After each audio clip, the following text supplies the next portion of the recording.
Good morning student, welcome to my channel. बेटा आज हम करेंगे क्लास 7th की विज्ञान की वर्कशीट नंबर 17 जो कि आपकी 27 नवंबर की है। आज की वर्कशीट में हम पढ़ेंगे दैनिक जीवन में उदासीनीकरण।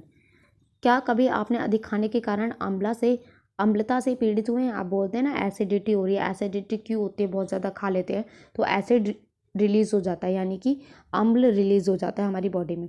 अपने परिवार के सदस्यों से भी पूछ सकते हैं। यह काफ़ी कष्टदायक होता है और यह हमारे आमाशय में अम्ल की आवश्यकता से अधिक मात्रा में स्रावित होने से होता है। अम्ल बहुत ज़्यादा बन जाता है हमारी बॉडी में, पेट में, तो जिस वजह से हम क्या कहते हैं, एसिडिटी हो रही है। चलिए, अम्ल क्या होता है जरा सोचिए कि चींटी के काटने पर जलन क्यों होती है? ऐसा ऐसा या तो किसी अम्ल या क्षार के कारण होता है। अपाचन पढ़ते हैं। अपाचन क्या है? हमारे अमावस्या में हाइड्रोक्लोरिक अम्ल पाया जाता है, HCl मिलता है ना हमारी बॉडी में। यह भोजन के पाचन में सहायता करता है, परंतु अम्ल की अत्यधिक मात्रा से हमारे अमावस्या में अपाचन हो जाता है। चींटी का डंक। चींटी के डंक में फॉर्मिक अम्ल होता है। जब आप चींटी काट लेती है तो क्या होता है? बहुत ज़्यादा जलन होती है। जब चींटी काटती है तो त्वचा में अम्लीय द्रव डाल देती है। ये जो है फॉर्मिक अम्ल, ये डाल देती है हमारी बॉडी में। मृदा। अब जो मिट्टी होती है, मिट्टी में देखिए हम फर्टिलाइजर डालते हैं ना, उर्वरकता के लिए बहुत सारी चीज़ें, खाद वगैरह, ये सब रासायनिक उर्वरक डालते हैं, जिससे क्या होता है, उसका बहुत ज़्यादा जब यूज़ करते हैं तो अम्लीय बना देती है मिट्टी को, अम्लीय बन जाता है। यदि मृदा अत्यधिक अम्लीय या अत्यधिक क्षारीय होती है तो पौधों की वृद्धि अच्छे से नहीं हो पाती है। कारखानों के से का अपशिष्ट, यानी जो कारखाने होते हैं वो अपना वेस्ट मटेरियल फेंकते हैं। अनेक कारखानों के अपशिष्ट यानी कि कचरे में अम्लीय पदार्थ होते हैं। फिर क्या होता है? यह अपशिष्ट पदार्थों को सीधे जलाशय, पानी में बहा देते हैं, नदी में बहा देते हैं। फिर क्या होता है? जब वो नदी में बहा देंगे तो जो नदी में पानी में रहने वाले जीव हैं, मछली हैं और अन्य जीव जो हैं, वो जीवों को अम्ल नष्ट कर देता है, यानी कि वो बेचारे, उनको नुकसान होता है, वो मर भी सकते हैं। उपरोक्त सभी स्थिति अवांछित और नुकसानदायक है, अतः इन सभी का उपचार आवश्यक है। अब हम इन सब के बारे में उपचार पढ़ेंगे, हम क्या कर सकते हैं। अब जब हमारी बॉडी में एसिडिटी हो जाती है, अपाचन हो जाता है, तो हम क्या कर सकते हैं?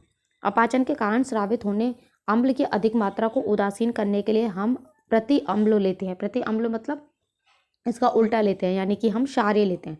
प्रति अम्ल एक दुर्बल क्षार होता है। देखिए, क्षार लिया ना, अम्ल था बहुत ज़्यादा तो हमने क्षार ले लिया। उदाहरण के लिए दूध या मैग्नीशिया जैसे मैग्नीशियम हाइड्रोक्साइड होता है, ताकि वो उसको बैलेंस कर दे। ठीक है। इसके बाद हमने पढ़ा था, चींटी काट लेती है तो उसमें फॉर्मिक एसिड होता है, फॉर्मिक अम्ल होता है। चींटी के डंक में उपस्थित फॉर्मिक अम्ल के प्रभाव को कम करने के लिए क्या करना चाहिए? नमी युक्त खाने का सोडा और कैलेमाइन विलयन मलकर उदासीन किया जा सकता है। यह मृदु क्षार होते हैं। एसिड था, ये अम्ल था, अम्ल के लिए हमें क्या यूज़ करना पड़ेगा? क्षार, उल्टा यूज़ करना पड़ेगा। अगर क्षार है तो अम्ल यूज़ करना पड़ेगा, अम्ल है तो क्षार करना पड़ेगा, ताकि उदासीनीकरण हो पाए। ठीक है। मृदा उपचार। अब मृदा अगर बहुत ज़्यादा अम्लीय है, अम्लीय मतलब बहुत ज़्यादा अम्ल है, तो हम क्या करेंगे? तो उसे बिना भुजा हुआ चूना और भुजा हुआ चूना जैसे क्षारकों से उपचारित किया जा सकता है। ठीक है। अम्लीय था तो हमने ये दोनों क्षारक यूज़ किए, लेकिन अगर बहुत ज़्यादा क्षारक है पहले से मिट्टी, यदि मृदा क्षारीय है तो क्या करेंगे?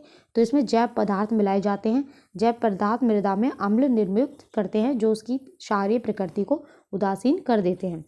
अब जो कारखानों से अपशिष्ट पदार्थ निकलता है उसका क्या किया जाए?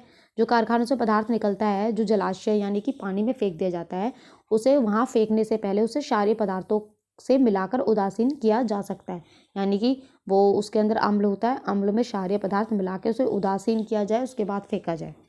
क्वेश्चन आंसर देखते हैं। अपाचन से आप क्या समझते हैं? तो फर्स्ट का आपका आंसर ये पूरा है। ठीक है, ये आपका फर्स्ट का आंसर हो जाएगा यहाँ से। चलिए सेकंड देखते हैं। प्रति अम्ल क्या होता है? सेकंड का आंसर यहाँ से लिखेंगे। प्रति अम्ल एक दुर्बल क्षार होता है, उदाहरण के लिए ये, तो ये आपका सेकंड का आंसर हो जाएगा। थर्ड है, डैश एंड डैश का उपयोग चींटी के डंक के उपचार में किया जाता है। चींटी के डंक के उपचार में आपका किया जाता है सोडियम हाइड्रोजन कार्बोनेट और जिंक कार्बोनेट विलयन। ये आपका थर्ड का आंसर हो जाएगा। ठीक है, थर्ड के फर्स्ट इन द ब्लैंक्स में ये लिख लीजिएगा, सेकंड में ये लिख लीजिएगा। फोर्थ क्वेश्चन है आपका, आप क्षारीय मृदा को किस प्रकार उपचारित करेंगे? क्षारीय मृदा है तो आप क्या करेंगे? फोर्थ का आंसर लिखेंगे। यदि मृदा क्षारीय हो तो इसमें जैव पदार्थ मिलाए जाते हैं। जैव पदार्थ में अम्ल निर्मित करते हैं, जो उसकी क्षारीय प्रकृति को उदासीन कर देते हैं। यह आपके फोर्थ का आंसर यहाँ से हो जाएगा। तो यहाँ आपकी वर्कशीट खत्म होती है। आई होप आपको अच्छे से समझ में आई हो।